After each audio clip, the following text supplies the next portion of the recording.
On today's show, we have a trip report, and we are saying goodbye to the Country Bear Jamboree. That's up next on Traveling with the Mouse.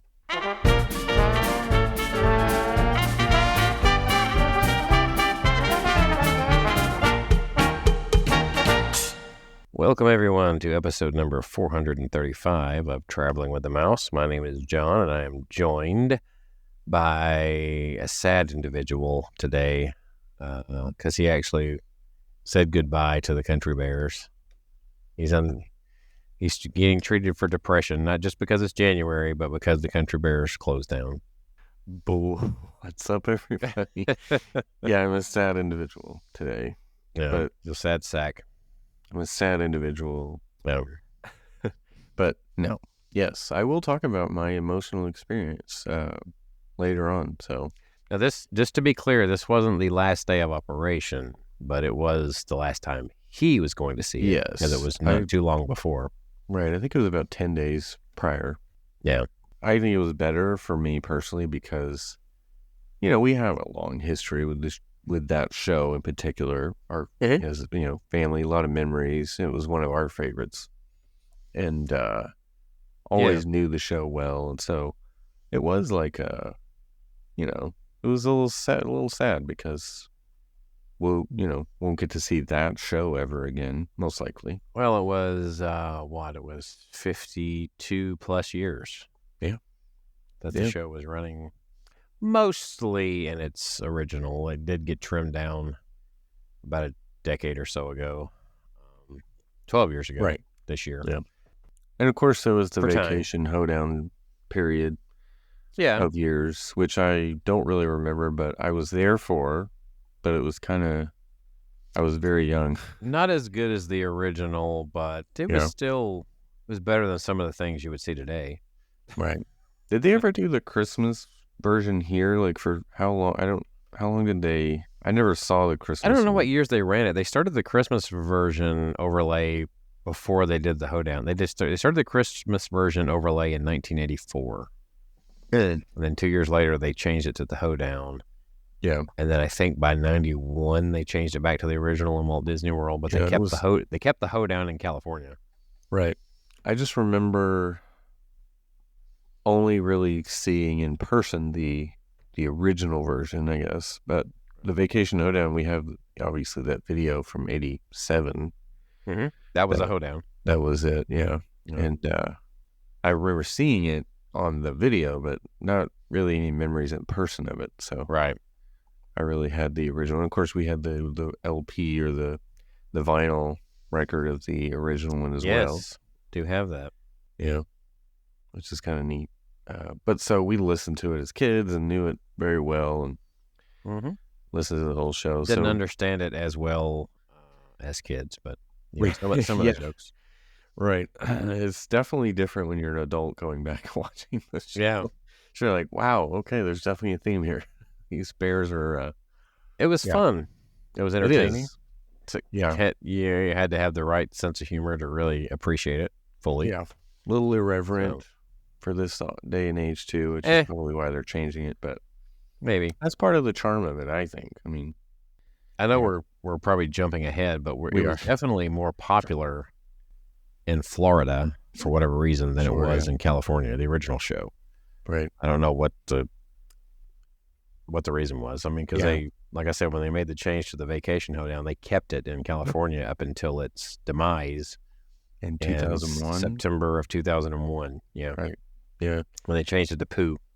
Right, and they had built 2 theaters in California as well, thinking, oh, this show's really popular in Florida. They should have just built a second one in Florida. Handle the crowds in the early days anyway. Yeah. But, well, they actually built a whole land around it in California after it took off. Right. Yeah. Well, Bear Country is what it was to start with. Well, yeah. Turn it into Critter Country. Changed it to Critter Country, I think, whenever they did Splash, yes. Yeah, Splash Mountain. I know they're both gone. That's what I remember. Yeah, well, right. Which now is just going to be New Orleans Square, I assume. I mean, I don't know. I don't know whether. What do they call that area now? I have to look. I don't think they've renamed it yet. They're probably waiting until it's closer to Tiana's opening. Yeah. segue back then to your trip. Yeah, let's wrap that up. Like the last mini episode was us. It was kind of mid trip when we summarized a few of the things we did on that.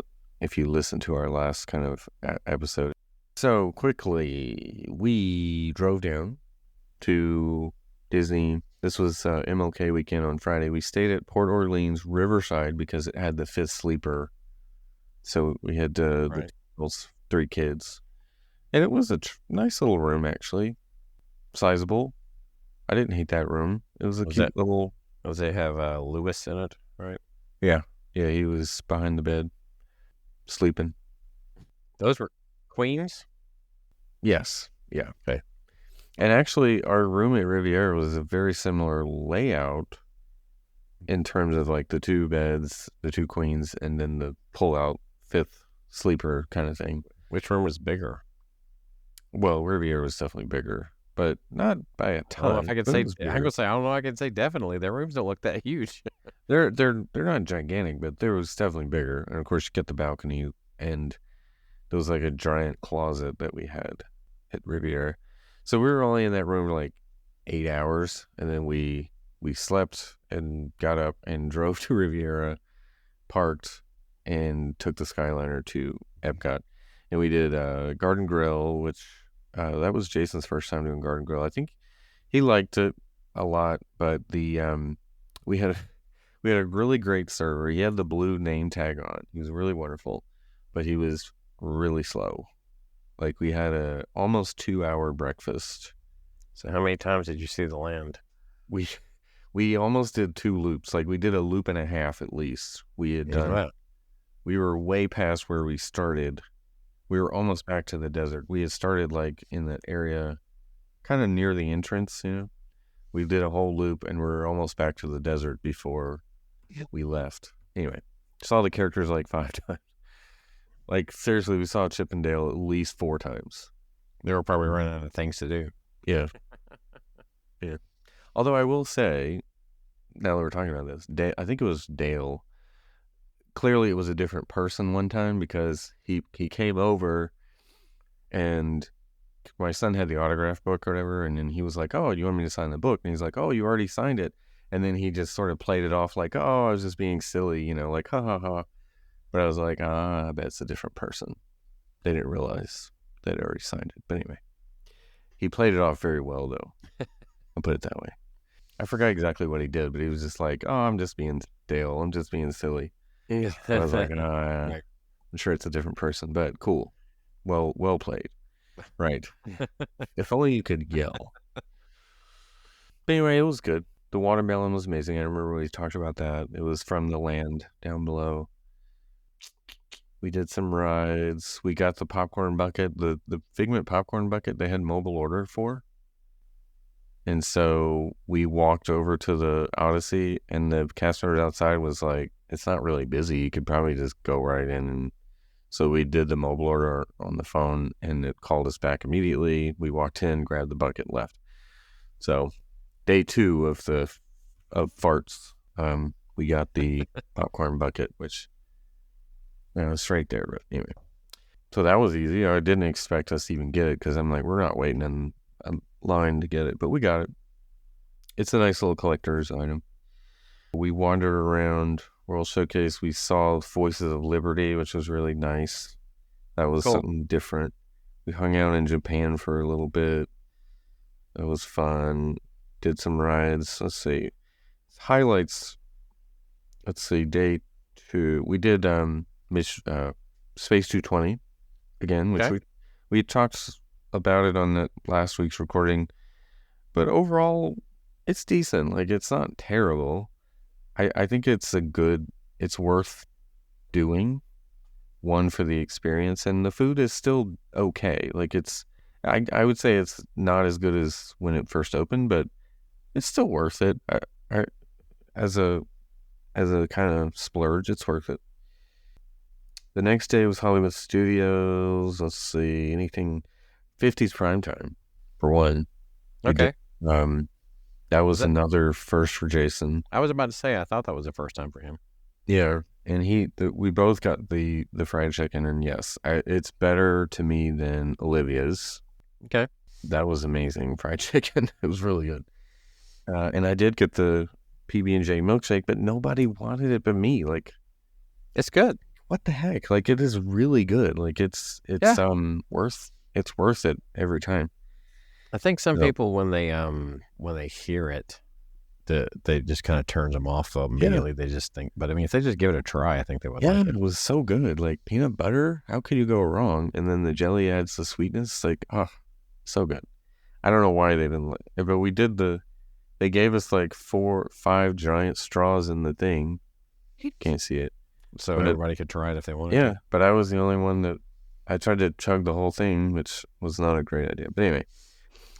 I think, let's see, when I was there last, I'm pretty sure I said it on the review. I got the shrimp and grits because that was their specialty that day. It was really good that time. Yeah. It's a good experience. It's fun. It's a fun little restaurant. So I like the unique experiences when I'm at Disney most of the time. Yeah.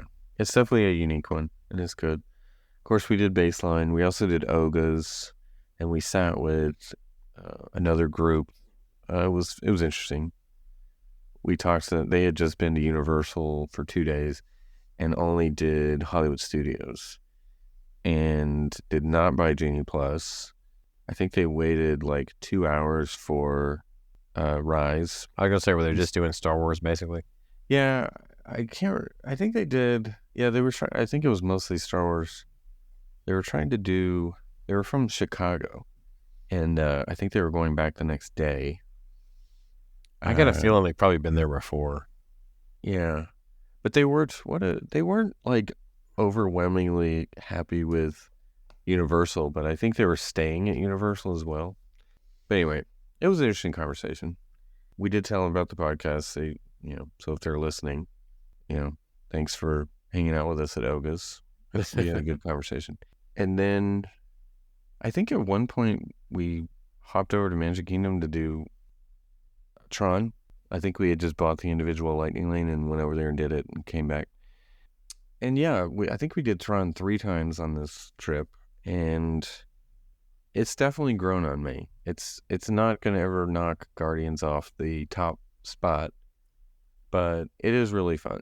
Tron is really fun when you don't have to wait an enormous amount of time for it. It's grown on you, so it's sort of like a part of you that you don't necessarily, that you just can't get rid of.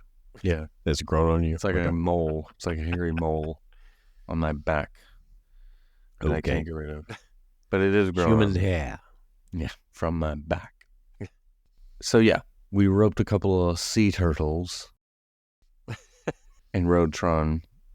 And then I don't remember what else we did at Magic Kingdom, but we basically we just minivanned over and minivan back to Hollywood Studios. And then we ate at Mama Melrose's. We were going to try to do Pizza Rizzo, but it closed at 5. Interesting. And we got back there at like 5:30 or 6, something like that. So we missed it. And we ended up Mama Melrose's, which was good. We were talking about it. It was good. It wasn't like outstanding, but it's good. I've never gotten anything terrible there. But it's not like I want to go out of my way to eat at Mama Melrose's either. At Hollywood Studios, though, I don't know. It's hard to say what would be the best there. I like Brown Derby Lounge just because I can get the people watching, the Cobb salad. Yeah, that's all. I mean, Brown Derby is okay, but I would rather sit outside and eat the Cobb salad and people watch. I was going to say, don't you get like a half Cobb salad if you're at the... It's pretty big. A slightly smaller portion? It's still pretty big? I don't know. It's still pretty big to me. A lot of times my wife and I split it. So, even at the lounge. Speaking of, I did run into Danielle, who was our favorite server there. She remembered us. Oh, really? That's interesting. Yeah. And she told us hi. And at least she said she did. No, I think she did. And she was like, she knew where we were from. She remembered where we were from and everything. So she did remember. And actually, I wasn't trying to find her, but she saw me and was like, "Oh, hi." So we were getting drinks at the walk up at Brown Derby Lounge and saw her. So that was great. So if you're going to Brown Derby Lounge on a weekend in particular, look for her if you can, because she's amazing. All right, what else? Hollywood. What else did we do? Of course, we did Baseline. All right, I'll get to Country Bear last, so let me think of some other stuff we did. We were at La Cava. Of course, we missed Barbas. He wasn't there. He was visiting family. So we just did the walk-up. And, as if you didn't know that ahead of time. Of course we knew, yes. But we were bummed. I was bummed that we didn't get to do that. But do you remember the name of the person you did get? Well, we didn't sit down. We just did the walk-up. So, but we ended up eating that night at Connections and tried their pizza. It was good, decent. But I still haven't had like a really good slice, and we were gonna do via Napoli, but I forgot. Oh, we switched. He wanted to switch to Space 220. Was this the search for good pizza in Disney? Kind of, yeah. We were actually craving pizza for whatever reason. I think Primo Piana has pretty good pizza, or flatbread, if you want to call it. They don't call it pizza, but I don't know. I never had anything that's like amazing there, but I mean, then again, I never had anything from Pizza Rizzo, but I've had it when it was Pizza Planet, and it was fine. It was nothing. Yeah, it's probably about the same, I'm sure. Yeah, but we really wanted to try via Napoli, but then Space 220 popped up, so of course he switched it to that. Right. So we did that instead. So I'm still yet to try the pizza from via Napoli, but one day. That's got to be good because I mean that's kind of what they made their restaurant around, right? That's their base. That's the whole thing. It's supposed to be an authentic pizzeria, but we shall see. James ate there. We can ask him. At least I thought he did. Via Napoli? I thought this one he ate. Maybe he had it the other one. We'll have to see if he wasn't the other one. It's Tutto Italia. Yeah, that's where he was. Never mind. Okay. Yeah. I don't think they have pizza on their menu. Yeah, they probably don't. The pasta's good there though. You mean the in-room delivery pizza is not the best? I don't know. Depends on where you're at, I guess. It seemed like it wasn't that bad over at Coronado. I don't remember. I know we ordered it. We ordered room service that night that when we stayed at Destino. Yeah. Well, I'm on the quest to find the best pizza at Disney for sure. I think the best burger was Three Burgers. At least that's the best burger I've had. Of course, I've not tried. It's really good. Everywhere, but I think I still give the edge to Beaches and Cream personally, just because it's been a while since I've had that one, so I got to revisit it. Yeah. Deluxe burgers. That's more of a nostalgia thing, I think, is the reason why I give that one, though. Yeah. Best so. Well, speaking of nostalgia, we'll get to there was definitely some nostalgia on this trip. Kind of wrapping up, though, what else did we... There was the Magic Kingdom Day we ate at the Plaza, which, again, the Plaza's pretty dang good as well for like a nice lunch spot. Yeah. I got the chicken sandwich. It was good. Let's just say they've changed the menu up a little bit, haven't they? They don't have a Monte Cristo currently. I don't think so, no. Yeah. Jason had did he have the burger? Are they known for some kind of like turkey sandwich? They do have one, yeah. I think they have like a club or something, I recall. And the kids everyone liked it though. Everybody ate their food, which was good. And you can get a nice, a little drink or two before you leave. So that's nice. Animal Kingdom, it was like our leaving day, so we just had like half a day. We got up late too. We slept in because we were at the Epcot after hours the night before, which it was good. I'm trying to think. I don't think we utilized it as much as we thought. I mean, we did Test Track, we did Guardians, we did Frozen. I can't even. We did the Journey of Water. Actually, we didn't. We didn't even go over there. We were going to. We never did. Right.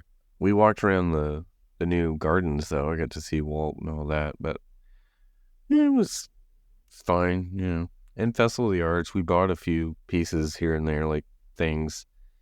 I do love Festival of the Arts. I think it's really good. That picture you shared of Maelstrom was pretty fun. Yes.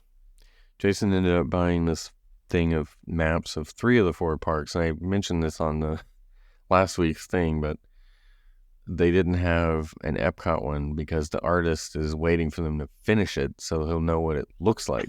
So it's current. Right, exactly. So it's like a park map, like, kind kind of like a park map, but like a well-made painting of one. I think it would be cool to have a classic like that. Yeah, it would be cool. Like a painting of one, or Yeah. like just a vintage map. So like the original Magic Kingdom, original Epcot Studios. Yeah. I do have the original Magic Kingdom one because they were selling those at the 50th reprints of them, you know. Gotcha. Yeah. All right.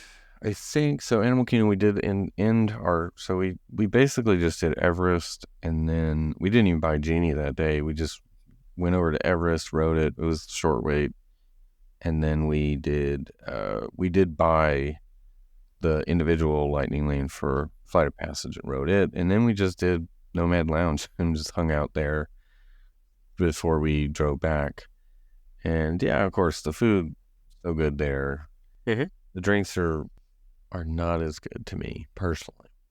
They have good ones, but I don't know. La Cava to me has the best drinks In comparison to La Cava. Otherwise, no man would be on the same level. Is that what you're trying to say? Yeah, It's a matter of preference, I think. of course it's preference, but I just Although La Cava is popular among a lot of people, so there's a reason. Yeah. I mean, there's 5 or 6 drinks on that menu, even though they are pricier than a lot of places too. I will say that La Cava is pricey. Then again, tequila is also popular, so that probably has something to do with it. Could be. But they do have, like I said, 5 or 6 home runs on that menu. Whereas a lot of the places I've been, they have 1 or 2. And the others are okay. So that's the thing to me. La Cava has more heavy hitters than the other places. But Gotcha. anyway, that was kind of it. I can't think of it. I'm looking through the pictures. There's probably a couple other things I can maybe interject, but really the main goal of our Magic Kingdom day was to, for me personally anyway, was to go see the Country Bear Jamboree and give it a proper send-off, pay my respects. To the Crunchy Bears? The Crunchy Bears, that's what my kid used to call it. Was it Aiden that said that? Yeah, he used to call them the Crunchy Bears. Very cute. And, you know, that's part of it right there. It's like I grew up watching it. My kids have learned to appreciate this show. At least the watered down version. Yeah. And they have. Like, my oldest really understood that this goes back a long way for me. So he was much more like, let me learn more about this show and understand it. And he really liked it as well. So we saw it. It definitely it hit me more emotionally than I thought it would, to be honest. And You got to overthinking it. I probably did, but I mean, it's just certain things, you know, you think back on, you know, you get that nostalgia hit of, you know, like remembering this from a kid, or it reminds you of certain people that are no longer with you, things like that. Right. Teddy Bear was my mom's favorite. I have the plush now that she used to own. I don't remember if she bought it at Disney. Didn't you guys, made me think of it when you said plush, but didn't you guys also used to have the veggie fruit plushes? Yeah, she did have those, the broccoli. Yeah. There was are they still banana? intact? Don't know.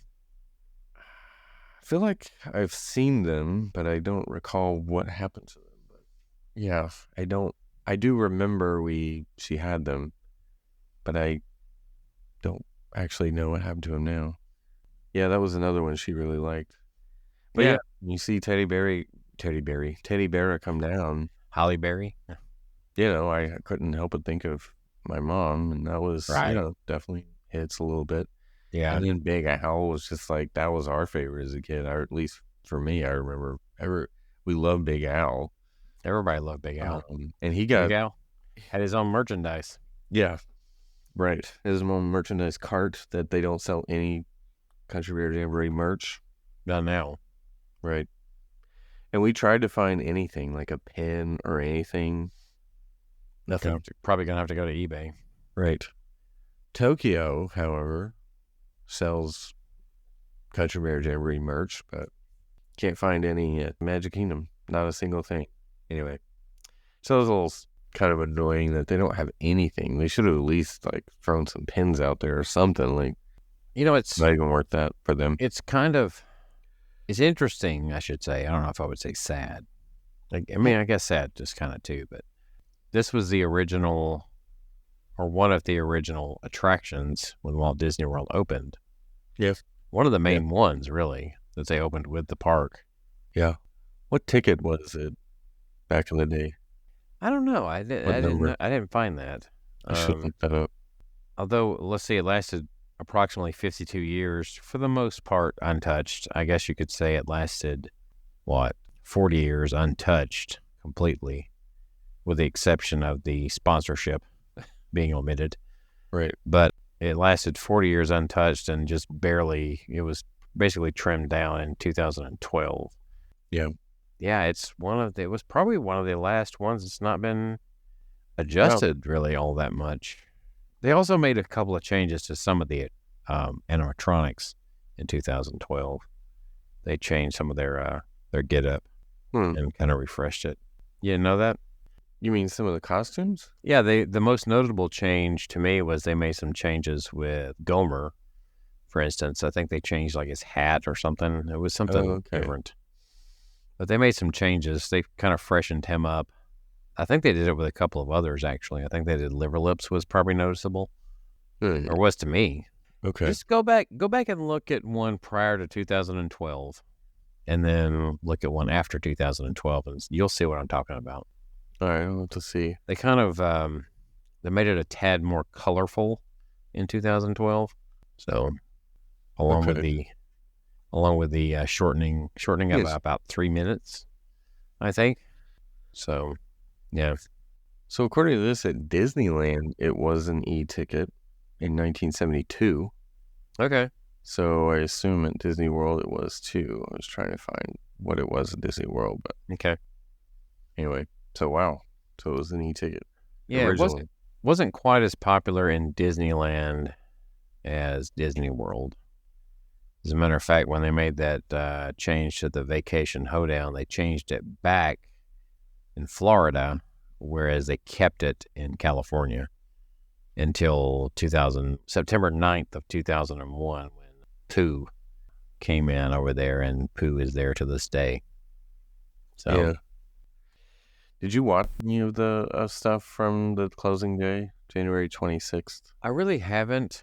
I've been meaning to. I just haven't gotten around to it. So I'm glad I saw it a week prior because... Yeah, the crowd got a little rowdy. Yeah, like the theater wasn't even completely full when I saw it. And it was quiet. It was a nice, like, for me to, like, reflect and enjoy it, soak it in. It was nice, whereas a lot of folks, rightfully so, got into the show and went out kind of with a bang, I guess. Right. The last day, every theater was packed, and it was rowdy, and the show was lively, and everybody was just singing along with all the songs and cheering, and it was actually pretty fun. Like, it would have been cool to be there that day. A lot of people just marathoned it too all day. It was probably similar to how the show was back in the day, all the time. Yeah, truthfully, all the time, and yeah. I mean, honestly, because and even in '87 when they had the Vacation Hoedown, on that video that I have, you can hear the people are like, it's a full theater. Yeah, you can tell that from the claps.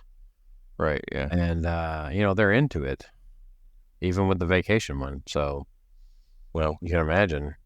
I don't know when it started dying down, truthfully. I think probably over his time, people probably somewhat forgot it as far as generations go.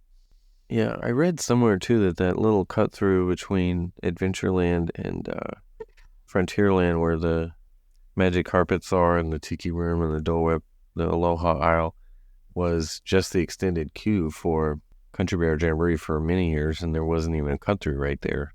Really?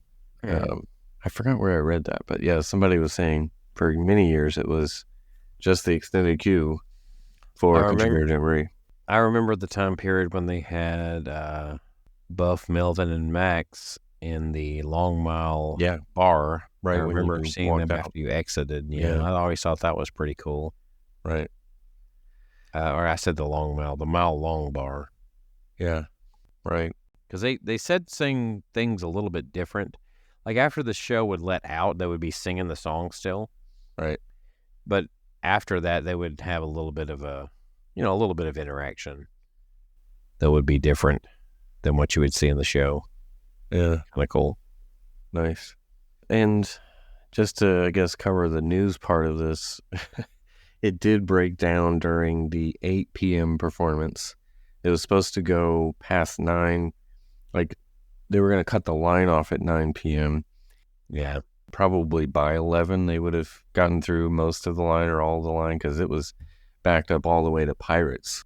The queue was stretched past Pecos Bills and around the corner and all the way up to Pirates by 9. But the show broke down during the 8 p.m. performance, and there's videos out there of it, of Henry on the right anyway, who's the one that's there most of the show, stopped moving.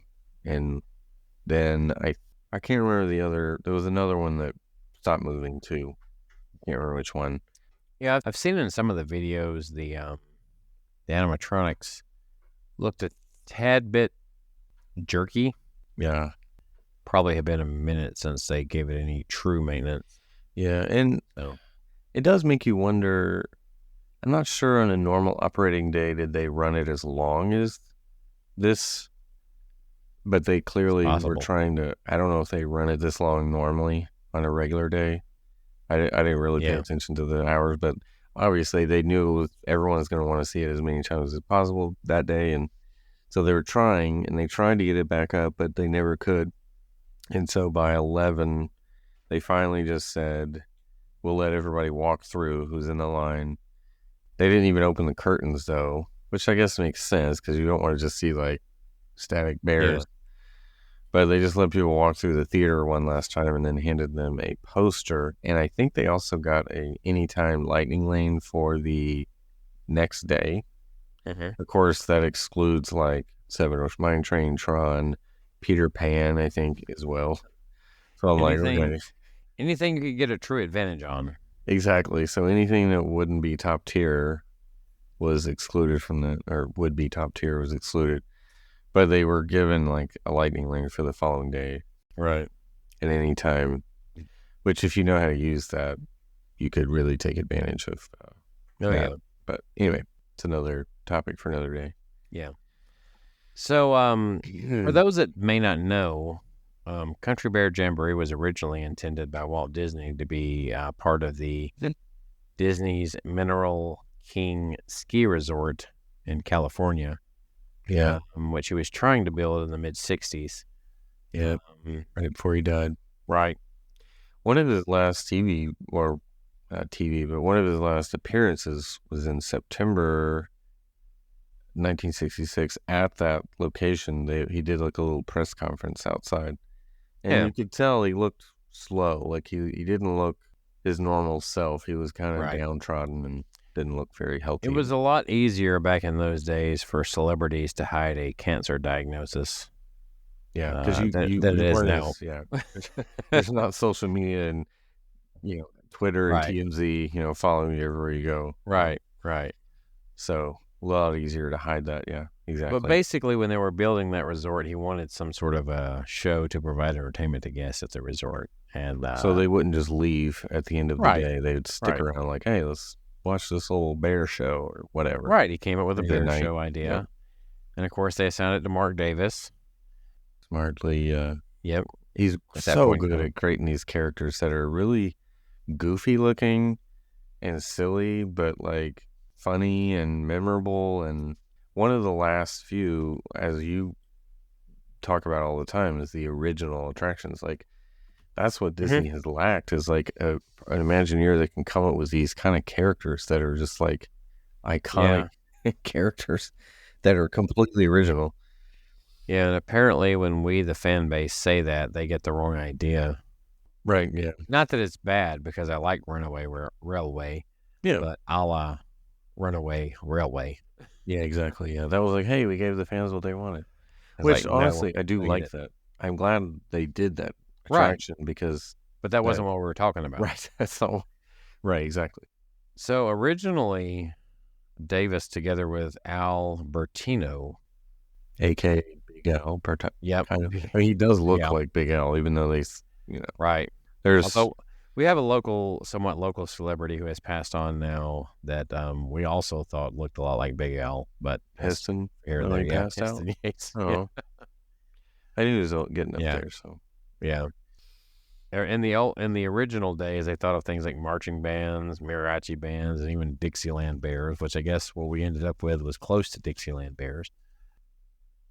yeah, But it'll be interesting which direction they take the Country Bear Musical Jamboree, because Dixieland, you kind of think like a New Orleans style maybe.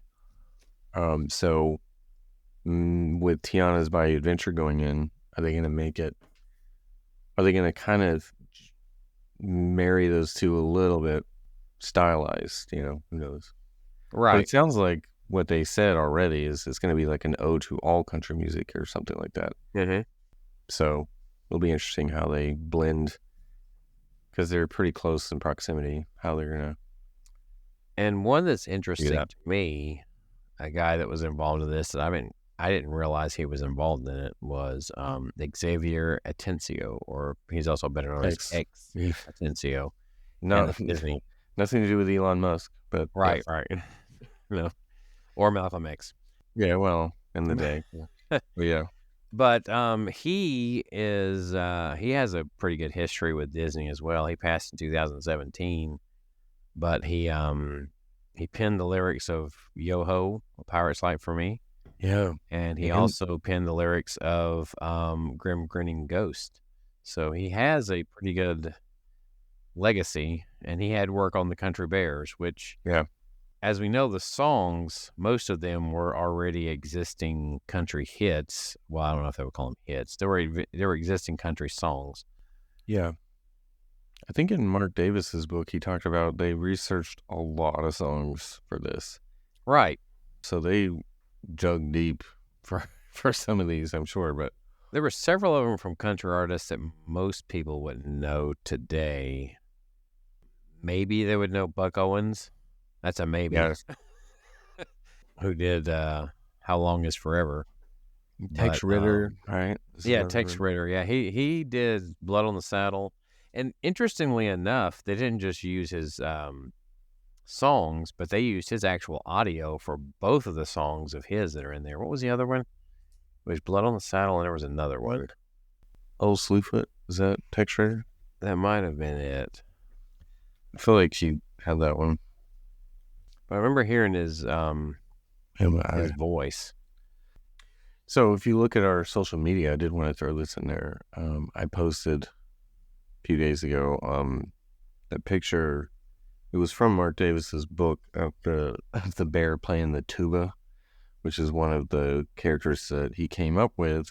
Could have been in the show, like it was for Country Bear Jamboree, but couldn't find a suitable place for it in the show. But he mentions a story that was on November 23rd, 1966. That was Walt's last visit to the studio, which was 3 weeks before he died, I think, somewhere in there, like 2.5, 3.5 weeks, whatever. And he said he laughed so hard at that picture. So that could have been Walt's last laugh, as they talked about. That famous story of Walt coming into the studio, and he was showing him the pictures of the bears, concept art, essentially, of the bears. And Walt really loved it. Yeah. So I guess I was wrong. I thought Tex Ritter had more than one song, but apparently he didn't. Okay. But How Long Will My Baby Be Gone was the Buck Owens one. Oh, yeah. Okay. What I was about to say, though, is all the songs were other people's songs, but they weren't they didn't use their voices to record them. Yeah. With the exception of Tex Ritter, because if you go back and look up Tex Ritter's Blood on the Saddle, you're going to get the exact same sound. Yeah, the exact same soundtrack you get as Big Al and Country Bears. I know is big. That would be Thurl Ravenscroft. That's right. Another Disney legend. He was buff.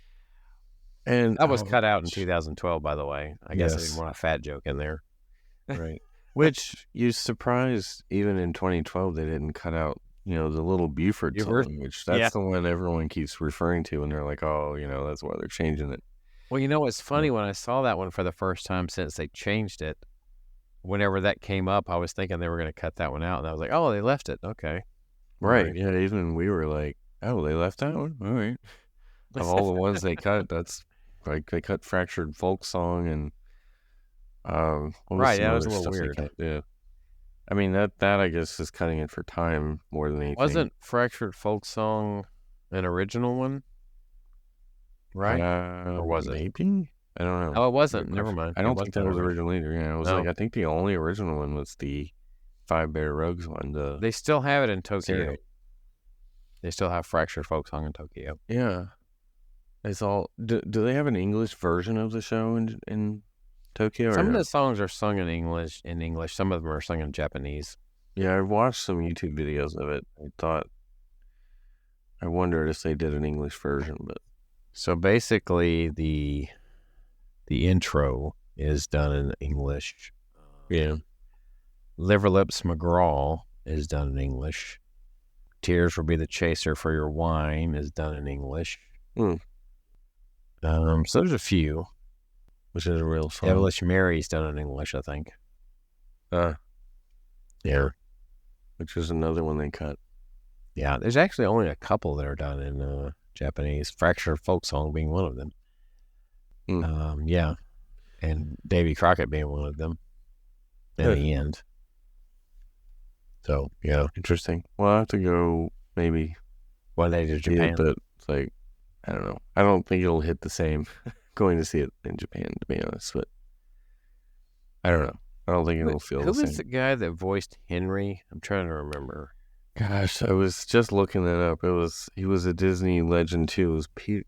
Was it Pete something? I was gonna say Peter Renaday, right? Yeah, that's who it is. Is that how you say his last name? It's not one that comes to mind immediately when you think Disney legend voices, but he did a lot actually for Disney. I was trying to remember. I should look up again what he did a lot of voice stuff for Disney. Well, let's see. On theme park attractions, he did Abraham Lincoln in the Hall of Presidents. That makes sense. He was both Henry and Max in Country Bears. Right. Yeah, he did. Right. He did both of those. He was Captain Nemo in 20,000 Leagues. Wow. Okay. He's the narrator, interestingly enough, in the Many Adventures of Winnie the Pooh. I didn't know that in the Magic Kingdom Disneyland and Hong Kong Disneyland version. So, okay. You know what? I should have recognized his voice, but it makes sense. He was the narrator for the TTA, the Transit Authority, from 94 to 2009.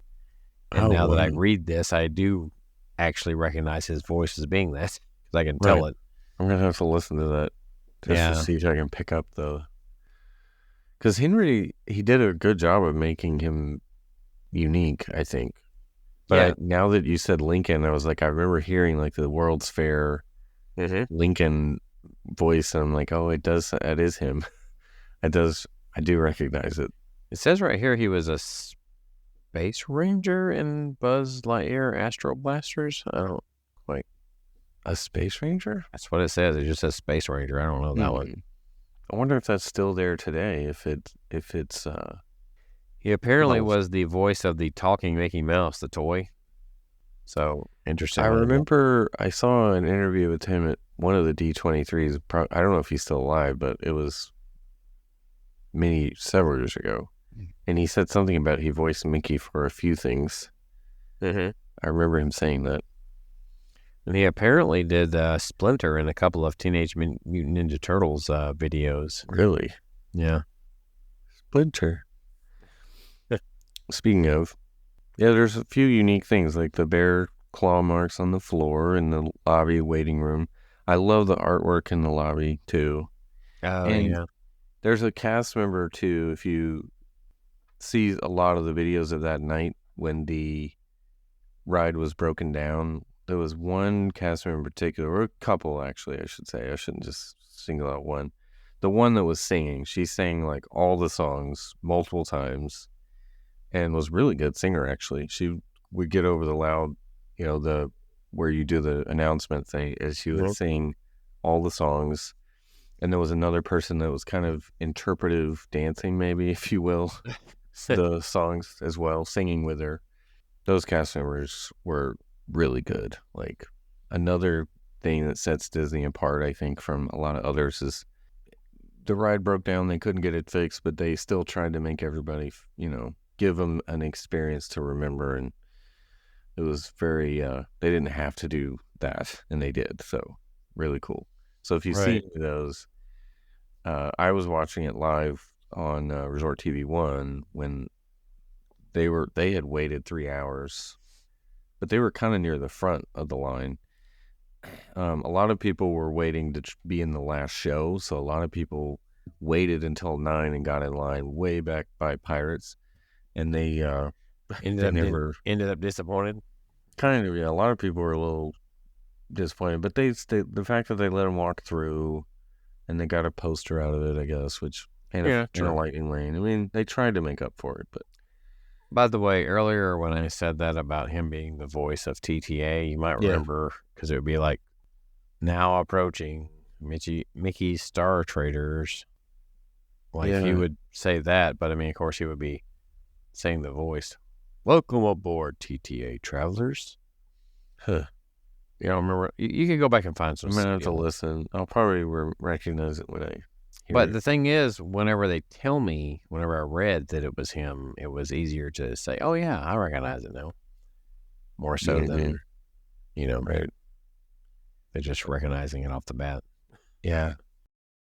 The other thing, too, about it was the only merch, if you will, that I could get was the pressed pennies. Mm-hmm. So I bought all 5 or 7, I think there were 7, with the different characters on it. And there was nobody was using the machine at all. I didn't have to wait for it. I just but apparently that last day they moved it outside because so many people were trying to use it. I'm sure they broke that machine too. So I was able to get that without any issue. So I have the pressed pennies, which I think, like when Splash Mountain closed, that was about all you could get too, because everything else was gone way before that. The resellers had bought all that stuff up. So for some reason, I keep thinking, and I don't see it here, but they changed the order of the songs too whenever they shortened it back in 2012. I don't think if you can't buy Don't Growl, I don't think it was right after Bear Brand Serenade. I think it was later. Really? Yeah, I'm trying to remember the original order. That's another song I remember as a kid. The adults would talk about that song. I remember hearing my dad talk about it in particular. Can't buy Don't Growl. Right. And I was just like, I never got the... It didn't make sense to me, but at the time as a kid, I'm like, all right, that's fun. It's funny. It's a funny sounding song. But, the adults found it funny. And of course, now as an adult, I find that one very funny as well. All the songs to me are very funny. I don't know that all the songs were originally meant to be funny, though, necessarily. But Country Bear Jamboree made them funny. Yeah, I think so. I think they had a little bit of humor in them. Come on, I mean, like, one night I left the wife at home and went out with the boy. Well, that one, but I'm talking about, like, Tears Will Be the Chaser for Your Wine. Was that intended to be a funny song or a Teddy Bear song? It ended up not being funny whenever they edited it, but originally it had a little bit of humor to it. Well, right, yes.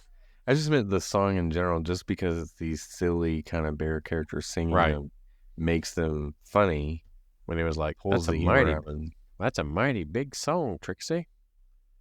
Well, thank you, Henry. That sure ain't all that's big. Right. Yeah, they cut that one out. Another crowd favorite towards the end, when on the final day, when the crowd were singing, they would also quote the lines between Teddy Bear and Henry, the whole, why don't you come up and see me sometime? Oh, yeah, exactly. Yeah, as soon as I find a ladder, I'll be right up. Mm-hmm. Everybody started singing that too. I mean, I hope they can still capture at least some of that humor and theme in the bears instead of kind of just making them different characters altogether. The charm of the show was kind of that little tongue-in-cheek stuff that they did in between the songs as well that were funny for the adults. So hopefully they can at least inject some of that into the new show. I hope so. So when talking about the original, we got to mention, the Christmas special that they did first. Now, I've never seen it that I can recall. I don't think I've even seen a video of it. Yeah. Well, they're out there. Yeah. So in the Christmas show, they had traditional Christmas songs for the most part. Mm-hmm. They did add a couple that were not, like Tracks in the Snow, and I think Oh What a Christmas was original. I don't recall that one. Mm-hmm. Hibernation Blues by Trixie, Rock and Roll Santa by Liver Lips, Hungry as a Bear by the Bear Rugs. Stuff like that. Mm. And then, of course, the Vacation Hoedown was more popular out in California than it was in Florida because they changed it back in Florida. How many years did it run in Florida? 5 or 6? I think it was 86 to 91, so about 5 years. 5 years, okay. They had a couple of songs that were original, and then once again, and a couple that were other songs. But I think we were happy that it returned back to the original. I think the most notable of the ones that were covers, I guess best way to put it, was On the Road Again, California Bears, Rocky Top, Singing in the Rain, Ghost Riders in the Sky. Yeah.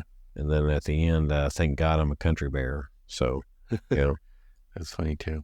So, yeah. But that show was pretty good, just not as good as the original. I think it's a testament to, like you said, like X, Atencio, Albertino, and Mark Davis as to how good that original show was, that it lasted 52 years, essentially. I mean, you have the guy involved that did Yo-Ho and Grinning Ghost, basically. He gave the lyrics, at least. Yeah. So. Yeah, and the Bear Band Serenade is a great song, too. I love it. Right. Also lyrics by Xavier Atencio. Yeah. He was an incredible songwriter, apparently. So. At least the lyrics. Yeah.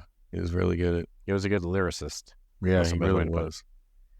Yeah, especially the Grinning Ghost song, because it's like, God, how in the world do you even come up with some of these, putting these things together, right? It's incredibly descriptive, yeah. When you hear the knell of a requiem bell. Yeah. Just when you read the lyrics, you're like, wow, how did you come up with this? Like, just the cryptos creak and the tombstones quake. Yeah, very, very cleverly done. He uses adjectives that are not everyday adjectives. Right. Yeah, And you didn't have the internet or AI to help you write this. Not back then. Right. A thesaurus. Right. If you needed it. Yeah. Crazy. Good stuff. Well, I will miss it. I'm not going to chain myself to the building, as I said. It's too late now anyway. But I hope they do it justice. I have a feeling, whatever they do, I mean, it's not going to be as good. Like, shocking prediction, right? It's not going to live up to the original. I mean, you have 52 years of people's memories that the people who really love the show, nothing you can do is not going to even come close to the original. So I have a hard time believing that I'm going to enjoy the show more than the original. No. But they got to try something at this point. Because let's be honest, with the exception of the last night, they didn't exactly have a full house every day. Sure. Yeah. And here's the other challenge is like, what are you going to do? Like, how do you make it a popular show again for more than a few months? Like Journey of Water to, I don't know why I was comparing it to that, but I'm just, and what I'm thinking is like, this isn't going to be an e-ticket again, ever. No, but Journey of Water is one of those things that was never intended to be Right. a e-ticket attraction. That one is not. It's not a fair comparison because Yeah. that one is a people eater. Sure. When they need it. But this show, I mean, I think 300 people is the capacity of the theater. Mm-hmm. So it's like, I think it's 300, if I remember right. So how are you going to fill or mostly fill that for, 15, 20 shows a day or how many they do? Mm-hmm. How are they going to make it compelling enough to where people want to continue coming back to it? I don't know. I mean, it wasn't a go-to every time for me, but every time I went, it was fun. I enjoyed the show. But it's like not everybody that I was with wanted to go see it. So if it was just me, I don't know if I'd go see it every time I was at Magic Kingdom. If I was by myself, for example, if I just went, I would probably go see it. But every time, no. But it's still a fun, enjoyable thing. So as long as it has the same kind of spirit of the original, I think I'd go see it every few times, every other time or so. Right. I hope so. I was going to say, another one of the changes they made in 2012. You remember how it used to be after Terrence sung How Long Is Forever? Yeah. How Long Will My Baby Be Gone, I think is the exact title of the song. Yeah. But one thing they did was they, instead of having Henry at the end of the song do his eyebrows as the drum solo, they made Terrence like go into a seizure or whatever it was. Yeah. You notice that? Like he just started shaking all over. Yeah, I remember seeing that and going like, that's odd. Different. No. Yeah. That's all it did, yeah. That's what it like. He basically looked like he went into a mode in what the animatronics do whenever they malfunction, pretty much. Yeah. Right. And I'll say this again, I've said it several times, but in the new show, I hope they do upgrade the animatronics because they definitely were they weren't very mobile, which hopefully that will improve. That would be nice. And the volume of the show is very low. Whereas if you watch some of the videos of the last few performances, you can barely hear the show at all because people are just singing way over the volume of the actual show. So it's just remarkably not loud in that theater at all. So I don't know if they're too close to the tiki room to where they can't be that loud or what, but no, that sounded it. I think they just need to upgrade the sound system in the theater. Hopefully they can do that because anyway.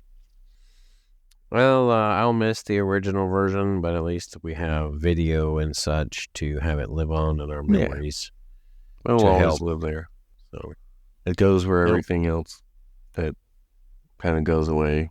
We won't get to see it again in person, but it'll be a memory, a core memory for forever. So fortunately, it lasted long enough for people to get decent recordings of it.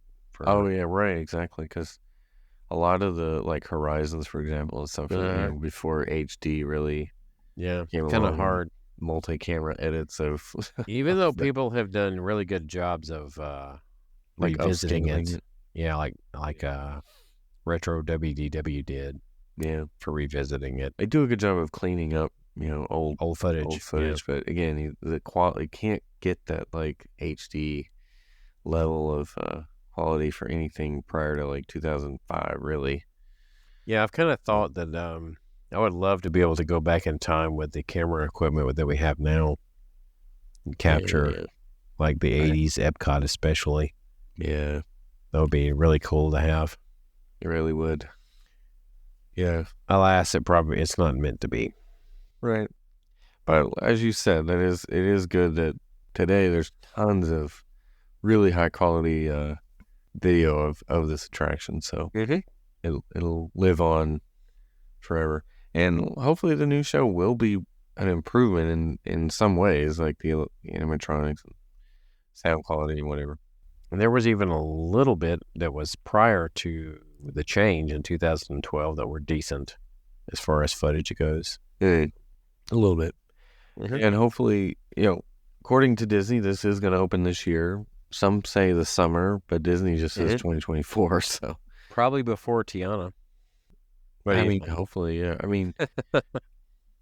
I don't know. I assume they've already been working on the animatronics off-site if they're upgrading them, and they just plug new ones in. They're probably way easier to program a show than the original. I'm sure they've upgraded over time, but they're not changing as much as they are with Splash/Tiana. Yeah. It's a show with how many animatronic figures in it versus a ride. It's a lot easier to probably just rip out the old stuff and replace it with new technology and program it in like a couple weeks probably versus took like a couple of years or more for the original to even be watchable. So, but another classic bites the dust, and to some extent, although it's eventually going to happen. It had a good run. Had 50 years. Yeah, it had a really good run compared to a lot of other shows. Can't really complain too much. It's kind of sad that going back over to Epcot, that a lot of the replacements for the original have had longer tenures than the originals did. In some cases. Yeah, that's true. And I guess the first show that bit the dust at Magic Kingdom was the Mickey Mouse Revue, which was like, I missed that bunch. I completely missed it because it was gone before I was even born. That's how short that show was. I just meant that not too many people remembered it fondly enough to fight for it. Let's put it that way. Probably. It didn't really last long enough to become like a classic, I guess. So. Right. Most people don't even remember it at all. It lasted about as long as, what was it? The Legend of the Lion King. Right. Yeah. That lasts that long? Did it? I remember seeing that one, but I don't remember how long it was. Wasn't Legend of the Lion King the one right before PhilharMagic? I think it was. Yeah, I think it was. So maybe it lasted, 4 years? Maybe 5? I don't even know. It was probably longer than the other. My bad. It was not that great, though. It had a longer reign than the original change to Figment, to Journey into Imagination. Really? When they changed it to... Oh, yeah, because they had that changed within like a year. Oh, yeah. Yeah. That's one where they changed it and then they added Figment like a year later. Less than a year later. Yes. So, you can find us on Facebook, Twitter, and X. Right. I have trouble getting used to that still. Nobody calls it and Instagram. Yep. All at TWTM Podcast. We have a Spreadshirt store in which you can get your exclusive TWTM merchandise. That is shop.spreadshirt.com/TWTM Podcast. We also have a YouTube channel, which has not been updated in a little bit, but maybe I can update it here shortly. Where can you find that, Adam? Our website, travelingwiththemouse.com. You can also email us podcast@travelingwiththemouse.com. We also have a travel agent friend on our website, linked there if you want assistance booking your next trip. So for Adam, this is John. This has been Traveling with the Mouse, and we hope you will join us on our next trip.